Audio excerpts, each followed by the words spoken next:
selamat datang kembali di channel kami. Oke sahabat semuanya, kita akan menyimak sebuah unggahan ini dari Radar KU TV, kelebihan dan kekurangan Wuling Air EV apa saja. Oke, sebelum ke sana saya akan memberikan sebuah tips saat kita melihat sebuah unggahan yang tentang review entah kendaraan entah apapun, itu kami akan membagi kepada 3 kategori. Kategori yang pertama, sebuah review atau sebuah testimoni yang diberikan dari perusahaan produsennya, ya. Berarti dia akan cenderung memberikan kelebihan-kelebihannya, bahkan akan memberikan no minus, ya, nggak ada kekurangan. Atau dia berikan langsung, ya, testimoni itu langsung, ataupun menyuruh orang lain untuk mereview yang dipesan, ya, sehingga dia akan memberikan kebaikan-kebaikan. Yang pertama. Yang kedua itu dari kompetitor. Wah, kalau kompetitor tahu sendiri, ya, pasti dia akan mencari-cari kesalahan, kekurangan, kelemahan, entah itu menyuruh reviewer lain atau menyuruh siapapun, atau langsung itu akan mengkorek kekurangan. Nah, bertolak belakang, ya. Yang ketiga, review atau testimoni dari user ataupun dari reviewer yang benar-benar jujur apa adanya, memberikan pengalaman apa adanya. Misalkan dia sudah gunakan, dia merasa puas, sampaikan kepuasannya. Dia gunakan merasa kecewa, dia sampaikan kekecewaannya di bagian apa-apanya, tanpa mungkin menjatuhkan atau mengunggulkan. Dia akan menyampaikan apa adanya. Oke, mungkin 3 itu. Nah, kita akan lihat ini review ini nanti masuk kategori apa, ya. Ini kelebihan dan kekurangan Wuling Air EV. Mari kita simak bersama-sama.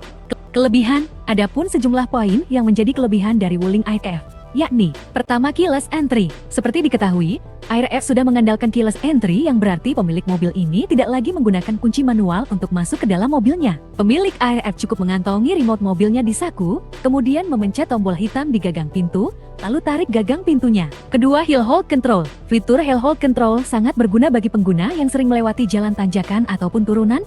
Dengan adanya fitur ini, pengguna Air EV tidak perlu khawatir mobilnya merosot saat sedang berhenti di jalan tersebut. Untuk menggunakan fitur hill hold control, pengguna harus mengaktifkan automatic vehicle halting terlebih dahulu, di mana tombolnya berada di konsol tengah, tepatnya di belakang tombol rem parkir elektrik. Ketiga, wind dan e-off. Meski murah, Air EV telah disematkan fitur wind dan e-off yang canggih. Seperti diketahui sebelumnya, e-off memudahkan pengguna untuk mengoperasikan mobilnya lewat smartphone. Untuk wind, pengguna dapat mengatur fitur-fitur di mobilnya lewat perintah suara bahasa Indonesia. Untuk mengaktifkan fitur ini, hanya perlu menekan tombol voice command di sisi kiri setir kemudi, lalu ucapkan "Halo Wuling". Kekurangan, selain memiliki sejumlah kelebihan, ternyata Wuling Air EV juga punya kekurangan.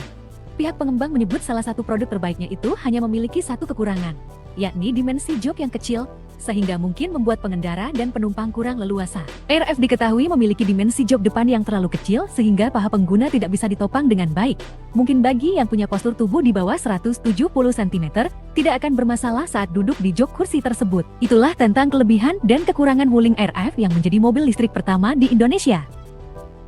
Oke, jadi ini kalau menurut saya masuk kategori hanya membacakan buku manual saja, ya. Jadi dari produsen dia memberikan apa saja fitur-fitur kelebihannya, kemudian disampaikan, dibacakan, dan cuman memberikan satu kekurangan. Itu aja, kekurangan cuman jok yang kecil. Itu memang sebuah desain, ya, bukan kekurangan, memang desainnya seperti itu. Bodi yang kecil, ya, bisanya seperti itu. Nggak mungkin membuat tempat duduk yang besar, yang lega, yang memuat banyak.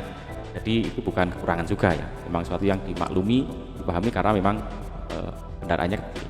Oke, jadi ini menurut saya masuk kategori kelebihan dan kekurangan yang disampaikan oleh produsen. Oke, kita akan cari lagi nanti di konten-konten selanjutnya.